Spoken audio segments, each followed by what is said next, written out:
Are you trying to tell me that the fucking music from the rocking horse penetrated a secret Russian lab 4 fucking floors below ground?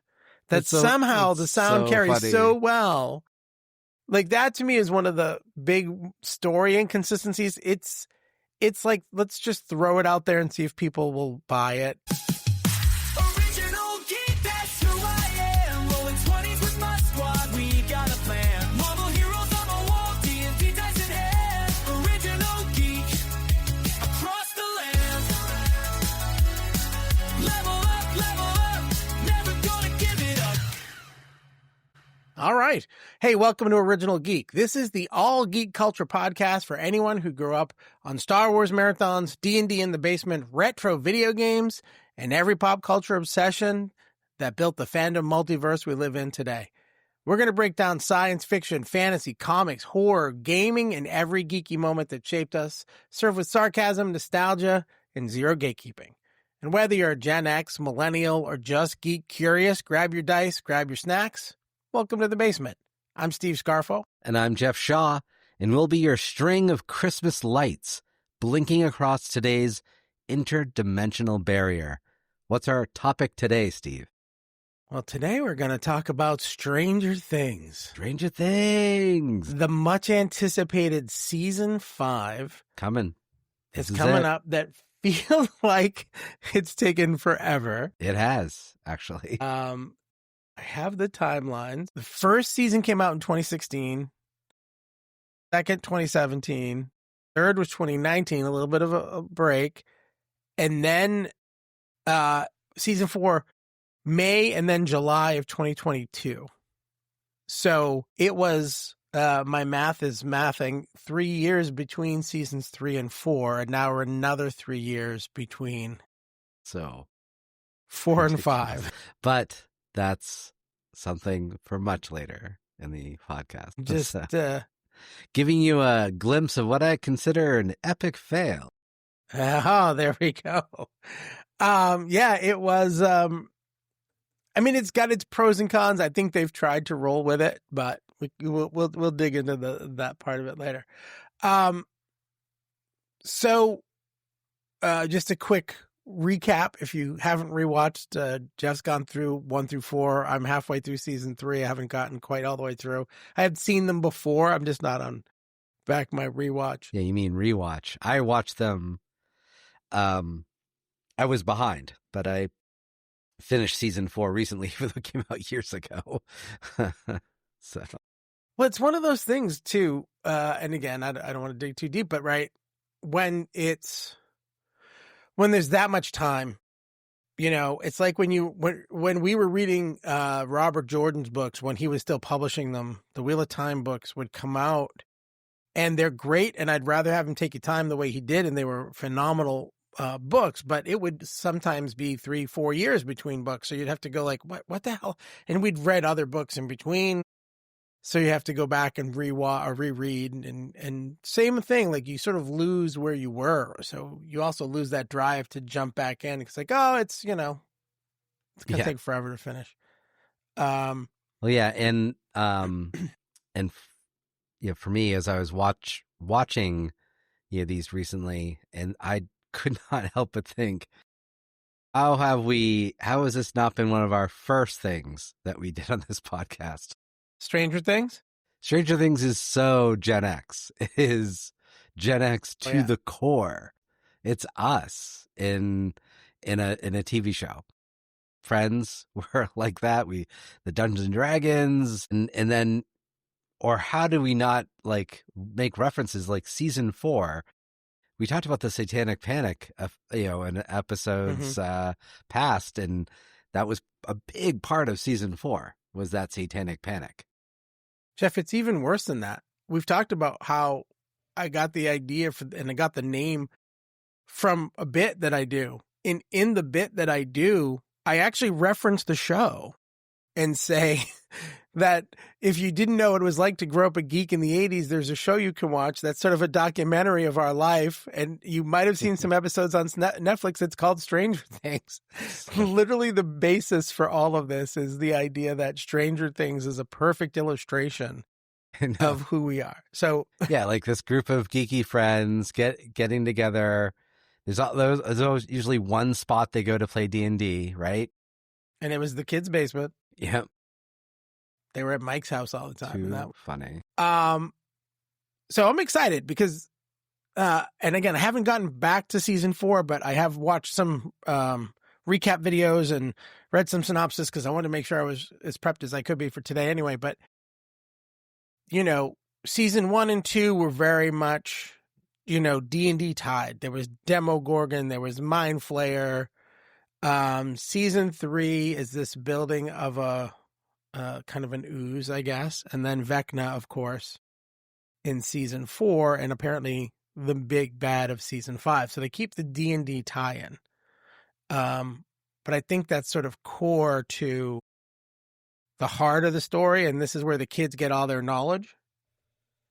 But there's a lot going on. When they get back to the town at the end of season 4, there are big holes. Like they contain it in 1, they contain it in 2, 3 and 4, or 3, they mostly contain it. The mall gets destroyed to some degree, but in 5, at the end of 4, I guess into 5, forget it. The word is out. So I'm interested to see how they're going to handle what that's all about. You know, I also don't like that they ripped off one of my campaigns I did with the Rudar party in D&D with our party, because the gates open up in the town, and I did the same thing in Rudar with the 6-fingered hand, and you were trying to defeat it, right? And the gates opened up and Hellspawn came out and you had to fight that off. So, I mean, I'm just saying, I might have a case against the Duffer Brothers. I gotta dig that I don't out. remember any Duffers in high school, but it doesn't mean they didn't change their names to protect the innocent. I know. How dare they? Now, of course, I freely ripped stuff off. I'm sure the 6-fingered hand, now that I think of it, was Princess probably Bride? from, there was a Marvel comic series called The Defenders, which is nothing like the Netflix series. It's had like Doctor Strange, had a lot of mystical elements to it. And I remember being a bit influenced by that comic book. And there was like, I think there was a 6-fingered hand thing in that. So, Oh God, the first thing I thought of course, was Princess Bride, the 6-fingered, the man, the 6-fingered hand. No, that was not the inspiration. I promise. Although I love, speaking of Princess Bride, I love that how, there's so many 80s tie-ins, and I know that's going to be part of our, this episode is all the 80s stuff, but I loved how they used certain actors from the 80s, Carrie Elwes. Yes. Who's the mayor, right? And then, Paul Reiser, Sean Astin, Matthew Modine, Winona Ryder, Robert Englund, and I saw Linda Hamilton is going to be in season 5. It's going to be in season 5. Terminator. That's awesome. Sarah Connor. I love that. It's going to be. I'm actually, and I think more in the rewatch. I was already excited to see it because I'm like, oh goodness, they're finally going to finish this thing off. But yeah, I agree. All of those. I'm actually, like I said, I just got into season 3. I'm like episode 2 or 3. And Carrie Elwes as the mayor just popped in, and I was like, oh yeah, I forgot that he was in it. You know what I mean? And that's, I have to admit though, when Paul Reiser showed up, I thought, because maybe it's just his delivery is always the same. I was thinking, his Carter Burke character from Aliens, like, no, he's not going to be a good guy. He's going to come across as a good guy. Yeah, but he's not going to be a good guy. But he, in the end, is more of a good guy than a bad guy. Oh yeah, yeah. They I think they do a bait and switch by not doing a bait and switch. Yeah, right. By like, not we giving know who us this what guy we expect. is. Yeah, We're not going to trust him. Nope.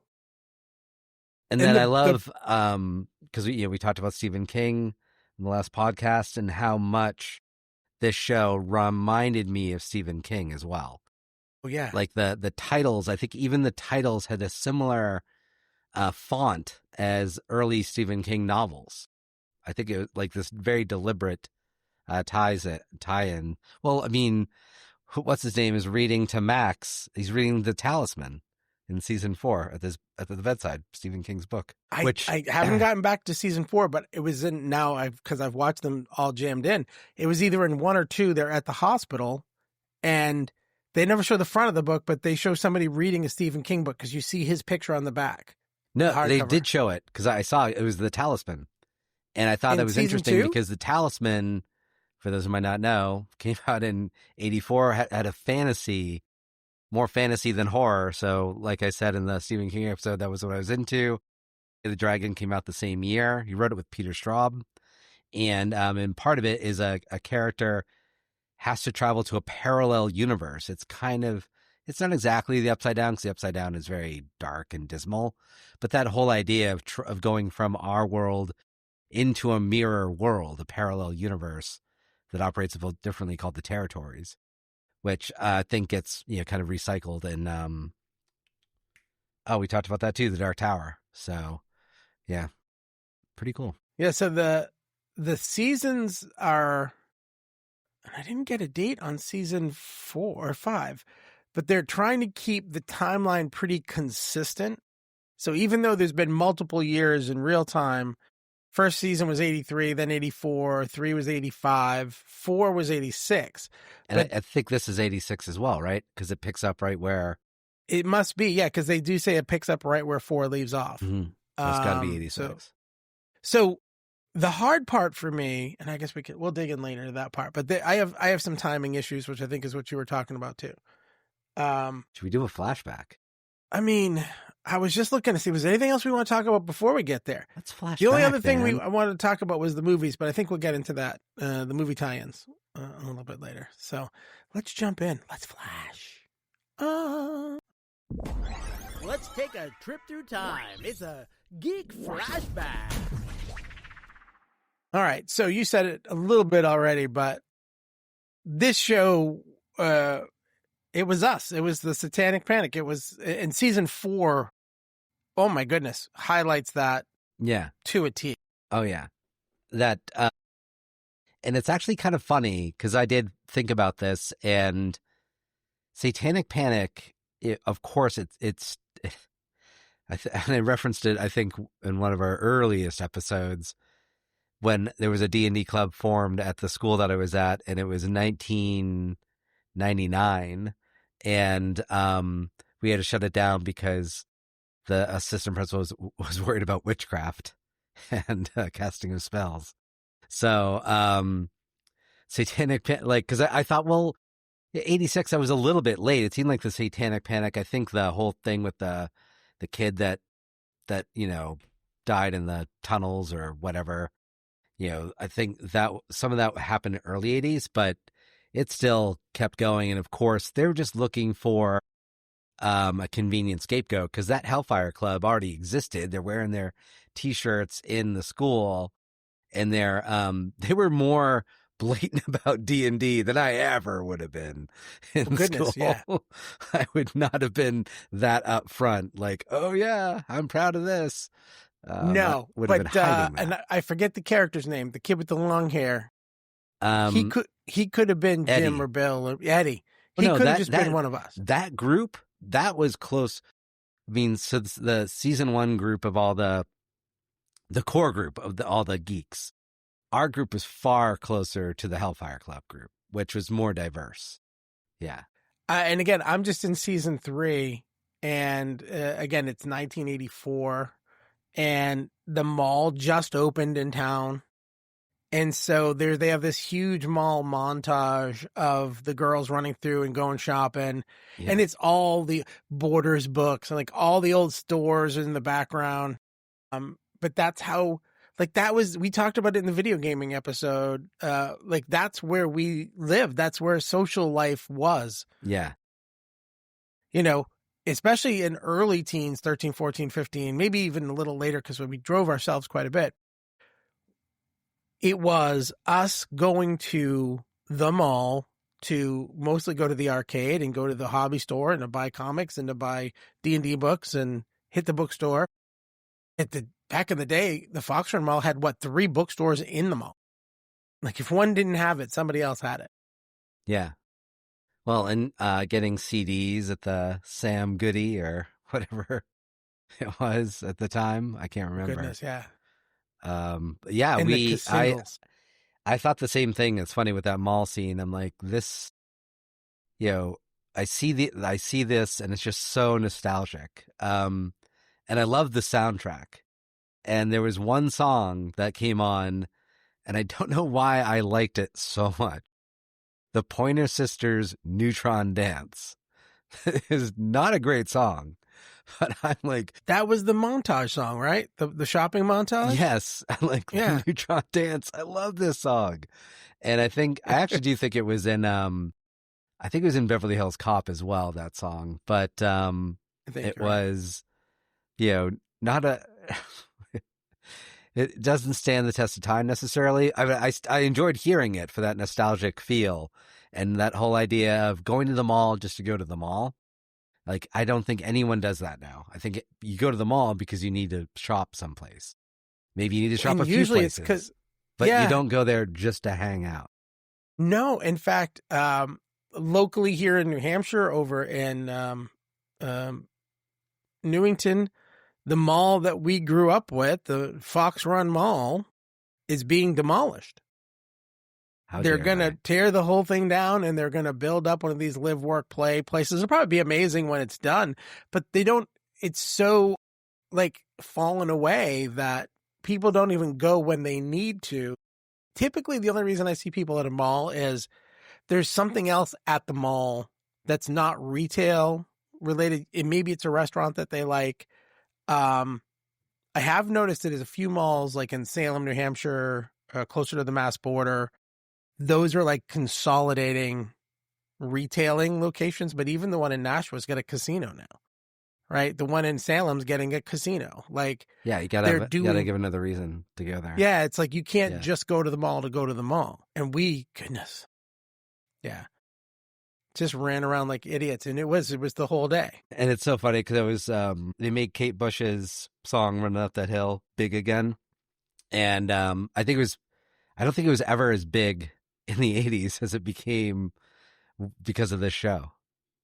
Oh yeah, because it's when I was in high school, I like to consider myself, because mostly of our friend Kevin Adams, who listened to all this music that wasn't necessarily top 40. Well, he listened to punk and all kinds of different... No, Kev loved punk and indie rock. Kevin stuff. And Bill are the reason I know who the Violent Femmes are.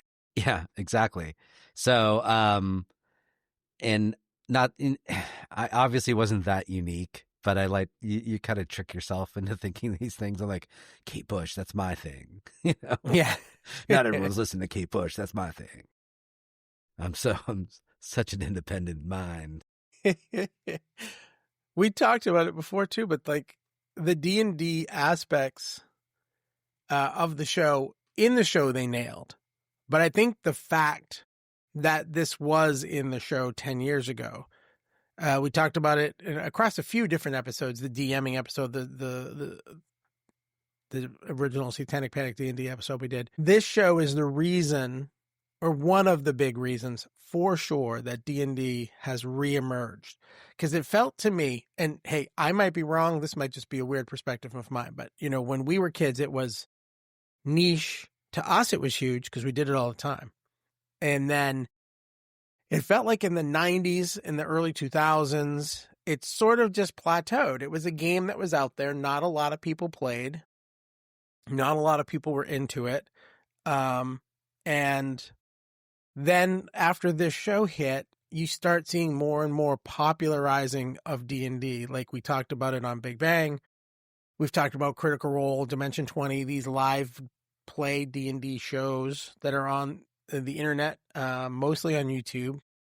So I think obviously the technology helped to push that forward too. But I think the show can easily take credit for the spark that brought D&D back, or maybe not brought it back, but pushed it forward even further. I could take the opposing viewpoint on that, but I'd rather take it on something else. So I'm going to take you to court, Mr. Scott.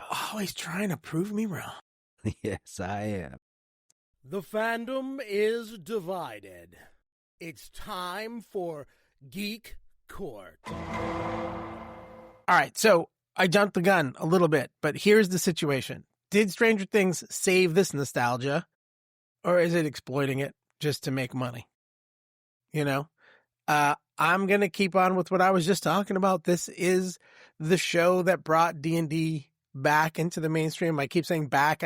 I feel like it went away. Maybe it didn't, but it definitely brought it forward. Millie Bobby Brown, obviously the biggest star jump of all of those kids. Obviously her performances. I was actually rewatching in season 1 and 2 how powerful she was as a 11, 12-year-old kid. Like her scenes were phenomenal. Do you know what I mean? And so you can see why she does well. And now she's, pretty kind of average kid out there in, young 20s and making great. She does make a lot of great content, but she's probably the one that got the biggest boost out of the show. But yeah, everything that we just talked about, from the malls to the D&D, but D&D I think has benefited the most from Stranger Things, other than the Duffer Brothers. D&D has had the biggest. I just think it saved a lot of this stuff. Yeah. What say you, Mr. Shaw? All right. So, argument that it is exploiting. So I feel like what can happen or has happened with Stranger Things is the only explanation I can think of that this has taken so damn long. I mean, this shouldn't be taking this long, is exploitation. They're trying to milk every dollar out of this property. And this was not supposed to be a big hit. They shopped this thing around. Network after network turned them down. Netflix said yes, they took a chance, and it was a home run. And I think the next season came out right. One season's 1 year, next season's the next year, and that's the way it should have kept going. And so my argument is that they are trying to exploit this, and the nostalgia factor, I think, at times can be maybe a part of that exploitation that they're, just trying to, because as much as I love these songs, sometimes it's just like, oh, let me get another 80s hit in there. Wait, what about, we need a mall. Let's put a mall in. We need a mall scene. We need this. We need, it almost seems like they're doing a checklist of 80s things that they want to make sure they cover and get in there. So yeah, so I think my only evidence is how long this thing is taking, because I can't think of any other reason. The pandemic is only an excuse for 1 year. Otherwise this doesn't make sense. Yes. So I still stand by. I think this show did those amazing things, but I will say, I feel like it did start to suffer from sequelitis in the 70s, or not 70s so much, 80s, 90s. There was a number of movies, mostly superhero properties that would come out, but there was like an amazing first one, and the second one was kind of junk. You know what I mean? And I feel like season 3 really is suffering from sequelitis. I think season 1, completely unexpected. I agree. Knocked it out of the park. Season 2 came fast. So oh crap, we had a good formula. Let's redo this formula. Season 3, it really started to become, so I think I referenced this movie before. Adam Sandler made a Christmas movie called 8 Crazy Nights. I guess it's technically a Hanukkah movie called 8 Crazy Nights. And there's one scene in this movie. I've never walked out of a movie in my life in the theater. I left because it was so bad. I don't even know if he still claims this movie, but there's a scene in a mall where it is literally an advertisement for every store in the mall. They're singing about JCPenney and Radio Shack and the Cookie Place and Andy's. It was literally just songs with names of stores in it. Yeah. And I kind of feel like season 3 is falling victim to that.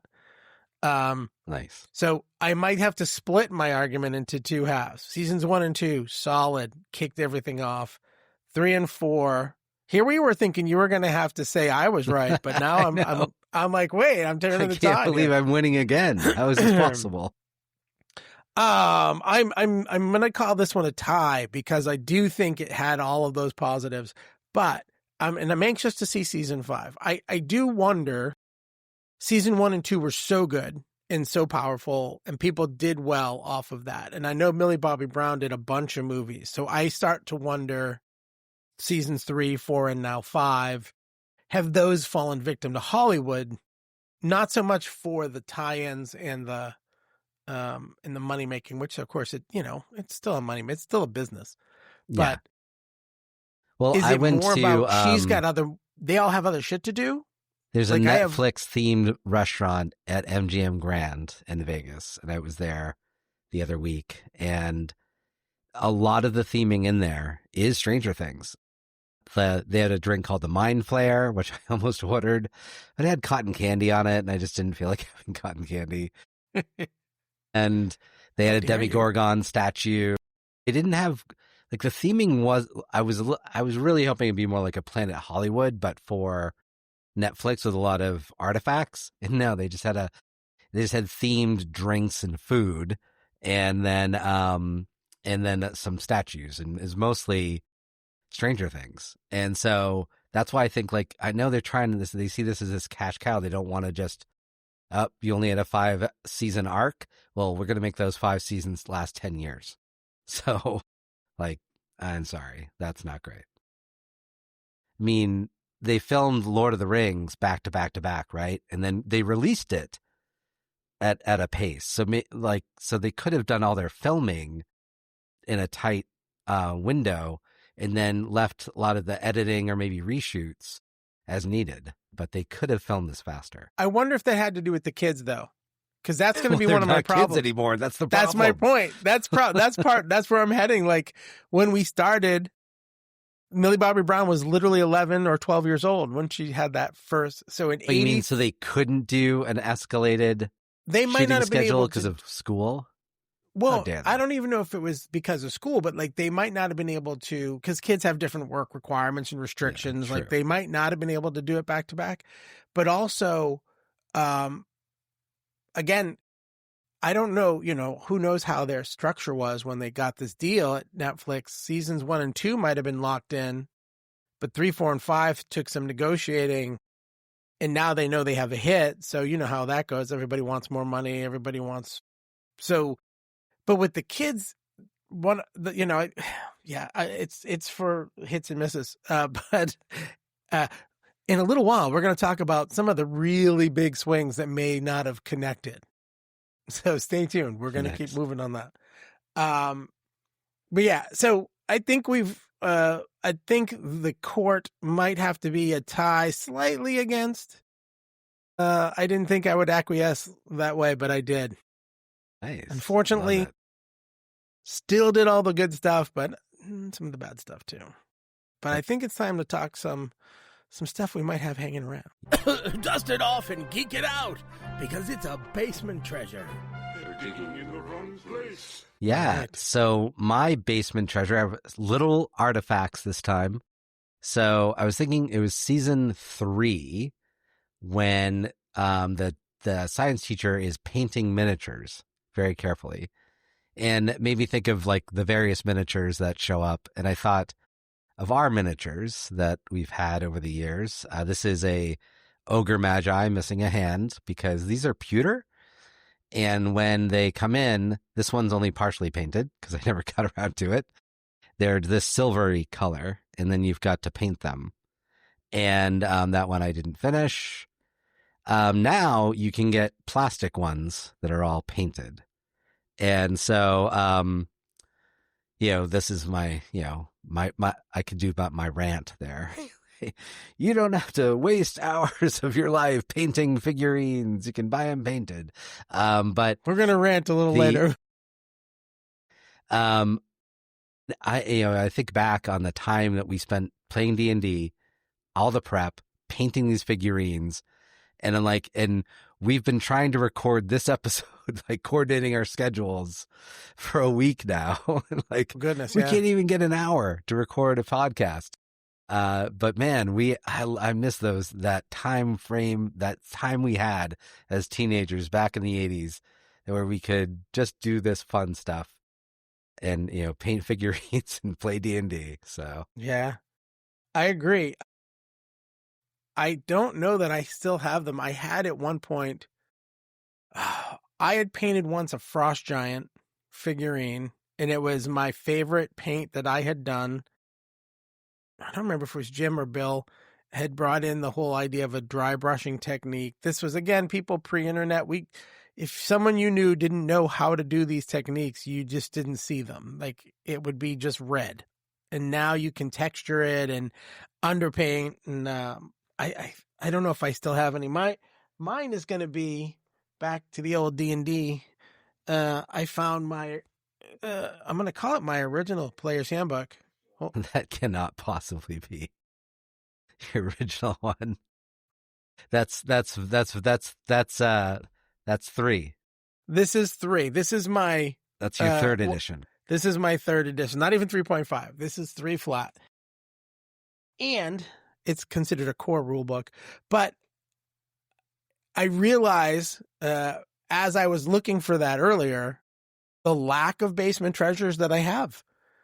Surprisingly enough, for something that dominated so much of our time, I realized that my artifacts have slowly dissipated into probably boxes in the back room or somewhere. But, I'm going to go digging. Gotta dig them out, Indy.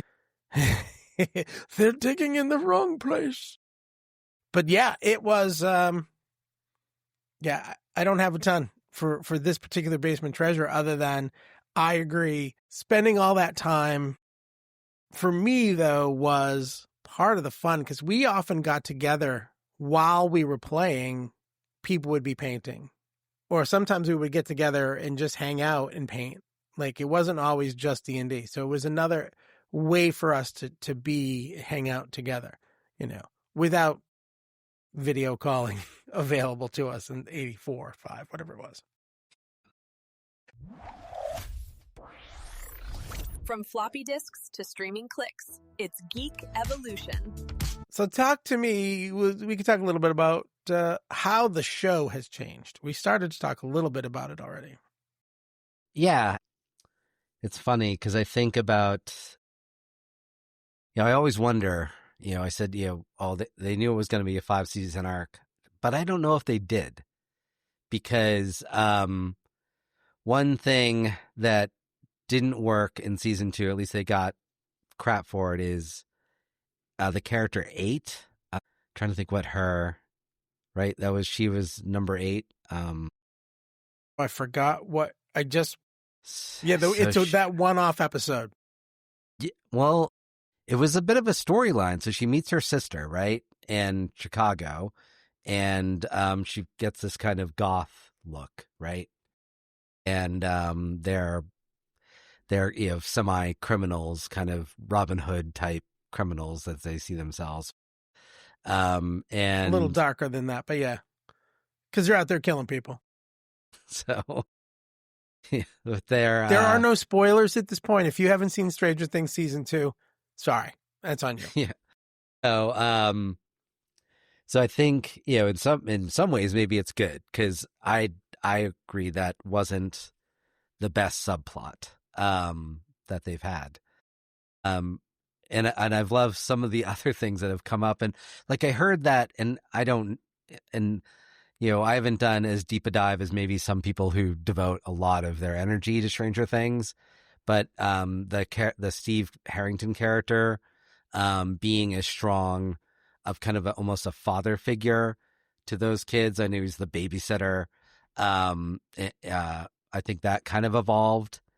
The Murray character, I don't know if he was always planned to have as strong, like he had that appearance in season 2, right? And then he played by Brett Gelman. Oh my God, he is so good. I love him, that actor. The movie with Will Ferrell, and he's a cop.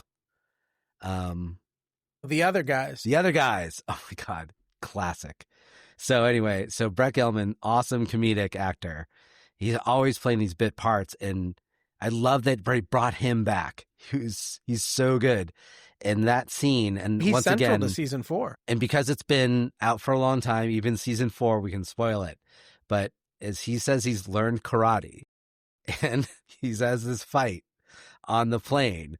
My fingers are like arrows, my arms like iron, my feet like spears. Resist, and I will end you. It's so good. It's so good. And that his karate is black belt, like it actually works. I mean, Steve, your daughter is a black belt, and I want, please, a Christmas gift to me would be when we see you in December and your family, please. I need Livy You want her to say those lines? to say my fingers are like arrows, my arms like iron, my feet like spears. Resist, and I'll lend you. And then also record that being said at the dojo or studio, whatever. Please. My goodness, that So would be funny. Overall, I know, like, I think when they miss on something, the good thing about this taking so long is they're able to course correct. You know, the bad part is the kids are adults. Right. So, Yeah. So they started at 11 in 84, and it's, or 82, right? So 82 or 83, 83, 84, 85, 86, 87, or 86, right? 4 years should have passed. yeah. And now those actors were 11 or 12 are now 22. Yeah. So I'm interested to see how they're going to play the look change. I know, because they're in season 4, they're supposed to be freshmen, right? I believe so, yeah, because they were middle school when we started. So yeah, they are college graduates in real life, not. And they just were high like school rolling freshmen. the dice on these characters. The only one who kind of can get away with it is Dustin. I feel like he's that got actor a very baby looks face young. Yeah, Gatton baby face. Matzos. I never say his last name. Will, it's like, No, he looks he's like ridiculous. it's like the kid who played Neville in Harry Potter. He went from this pudgy little kid to like a damn near supermodel looking dude. Yeah, because Will is like this little thing, and now he's So just to go back to that episode in season 2 you were talking about. Now, I did read some stuff about that one as well, because they think they were trying to set up a spinoff that just never happened. So they think half of the reason for that episode and those characters was, here's another character like 11, and it's a grittier, darker view of stuff. So they thought they might give her a show. And I don't know if that was real or if that's just speculation, but it does make sense the way they did it. yeah. The only thing I really liked with the way they did it is it was her Luke goes to Yoda moment, right? She goes to see someone who has the same kind of ability, who's more skilled, who's more powerful, and her power and her person grow in that episode from kind of mousy to a little, not superhero, but she does learn to channel that inner anger, her dark side almost, and move that train when before she could barely get it to shudder. And, so she had her Obi-Wan or her Yoda moment in that episode. I don't know if it needed to be a whole episode. I don't know how else you would have steered her there without that, but I do just agree. one episode, was it? Wasn't it at least 2? It was just one episode. What? One, because I was surprised too. I remembered it because I have done a very condensed rewatch of the first 2.5 seasons. It's like season 2, episode 3 or something like that. It's early in Oh, I thought Eleven takes I off thought and it does her was own kind little of journey. spread out. So she's gone from Hawkins for the whole season almost. But the episode with the sister is only one episode because she finds her mother, her birth mother. Mm-hmm. That's a whole episode. Yeah. And then she goes to Chicago and is with them in another episode. And then after that, she goes back at the end because she realizes she needs to help them because she hears Will. Sorry, I guess I should have been watching that too. Sorry, I made some assumptions. But one evolution that I was hoping for and we did not get is when 11 gets her powers back in season 4. I was hoping they'd be a little more, like she wouldn't have to have a nosebleed every time she used her power. Right. Like I was really hoping we'd get past that.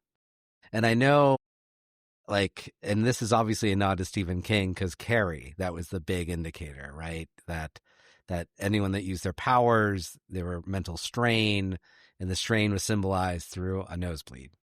But we get it. Like, but let's show her evolving. Mm-hmm. Let's have this geek evolution and have her get stronger so that only in the most extreme, and I know maybe bringing down a helicopter is extreme. Maybe it is. But I'm just like, let's stop with the nosebleeds for every use of her power.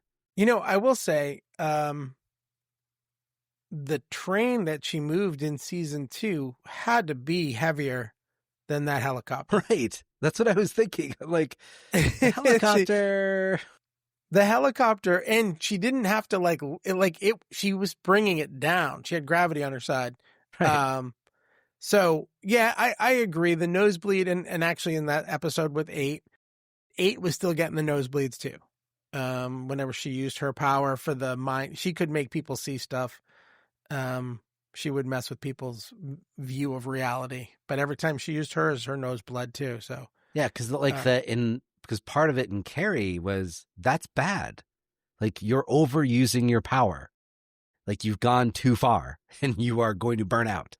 Well, and maybe they'll do it in 5, but it would be nice to have seen, like you said, the evolution of her power. She gets stronger, and her mental strength is that my brain is strong enough now, I won't get a nosebleed. And I think we are familiar enough with the character that we don't need a visual representation of when 11 does her thing.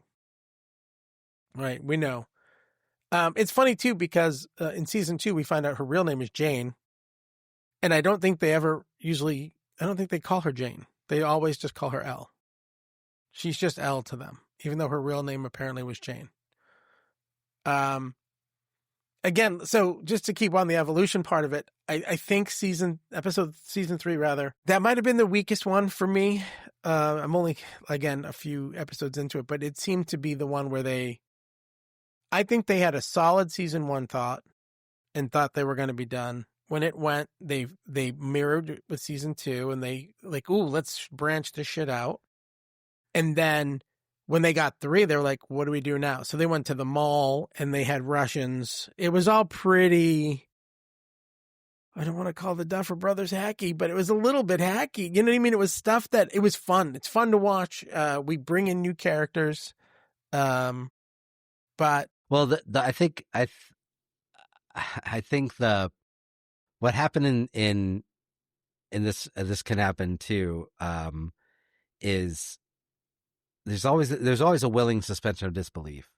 But I feel like in season 3 and 4, they took for granted that we were going to jump with them, and sometimes it just did not work. That the extent of the Russian operation in Hawkins is ridiculous. It's ridiculous. This whole underground layer that you expect is somewhere else. So much. Like I do not like it when you're asking a little too much of us to put our brains on pause. I'm still entertained and I still want the show. But yeah, I agree. Because it wasn't so in seasons 1 and 2 that we didn't have to put we could accept the reality that they were constructing. It got harder in season 3, and even in season 4, there were some moments I'm like, this is hard to look past as something that makes any sense. It's that sequelitis. It's when you go from the Batman with Penguin, the old Michael Keaton one, and then the next Batman has like 5 villains because they felt like they had to keep upping the ante. And I love Arnold Schwarzenegger, but he should not have been Mr. Freeze, right? It was just to have Arnold say weird one-liners like "chill out." Why don't you chill out? And for me in season 4, it was 11's regression. She in season 3, she's all like neon and 80s and fun, and Max has kind of helped her come along out of her shell. And then she goes to California and she's dressed in all hand-me-downs that don't match. Her language skills seem to have devolved. She creates a diorama. She doesn't know how to say it. She doesn't even pronounce it properly. And she sounds like a child. And instead of, her age, which I know she's supposed to be like a freshman in high school, but still. 14 or 15, yeah. But I mean, at 14 or 15, you don't usually lose language. Oh. I mean, granted, she's been through some trauma, so Yeah. I don't want to take away from their storytelling, but I agree. But I thought they're like, oh, it's been a few years. No one remember that 11 had more advanced skills or dressed not like a freak. So, and there were a couple. Well, again, the mall montage episode. Again, it's one I'm currently watching, so it's so fresh in my brain. But when she and Max are running through the mall, it looks like any other 80s teen movie, right? She doesn't look. There's no affect in the performance of stilted, stunted, outcast. She looks just like a regular teenage kid. And I think that's good evolution at that point for her, right? That's what you want. Hey, she's growing, she's learning, she's becoming. So to send her backward. And I know the argument is, well, they're on tough times. She's getting bullied. That's put her back. But I don't know.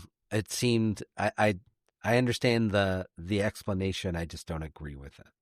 Yeah. So what I'm hearing from our conversation, and I want you guys, if you're listening or watching, to weigh in, send us emails, originalgeekpodcast@gmail.com, jump on our socials, Facebook, everywhere, and let us know.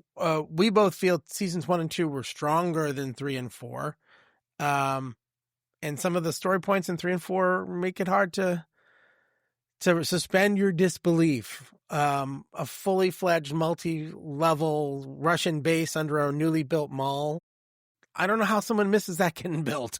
I'll be honest with you, but let us know what you think. Jump in and give us your thoughts. Your kids don't know how good you've got it. All right. I think I know where you're heading because you talked about it a little bit already, but I think the fact that a show like this exists, using topics from our life, and I say it as a joke, we've talked about it, we make fun about it, but this was who we were growing up, and we never saw representations of ourselves anywhere in any media. Like the closest, I think, and it was in comedy terms, so it was always like still kind of making fun of us, was Big Bang Theory, right? This is the first time where you see these kids just being themselves. Even deep into season 3, Will, who has been through the worst of it, is still like, can we just play D&D? Do you know what I mean? Like, we didn't have that. So I think just enjoy it, love it or hate it, seasons 1 through 4, whatever. That's but good. Just, I say this is a show that represents a time, and pretty accurately, as cheesy as season 3 seems to be, it pretty accurately depicts how the 80s went. Oh yeah, I mean, we make fun of them, this huge Russian operation, but I mean, the Soviet Union was our number one fear. It really does. This show captures Gen X 80s experience totally, and so that would be my message. You want to know what it was like? Watch this, and that like the fact that they didn't know what the internet was. We didn't know what that was. We watched. There was a movie called War Games. Someday we'll do that one, but most of us just didn't really know what it was, and so it was an episode when they were mystified about the internet. You watch this; it's practically an 80s documentary. It really is. In season 2, Sean Astin's character, Bob, at the end of the movie, he's the only one that could go restart the power because he knew BASIC. Yeah.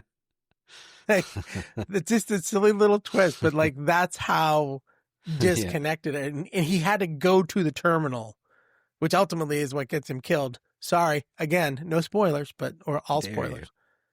Oddly, sorry, funny little side twist. Gianna does classes a couple times a week, so there's one night a week it's just me and Liv, and we watched Goonies the other night. So from old Sean Astin to new Sean Astin. There we go. my own little personal evolution. But It's critical hits and epic fails. let's do it. Now we can finally talk. All right. I think one of the hits for me, I mean, it's not really a stretch after everything we've been talking about, right? Is the fact that this show did so much for a game that we love and brought it to a point where people have sort of mainstreamed it. You know, I have a bunch of notes here. There's a bunch of other ways to go. You talked about Kate Bush earlier.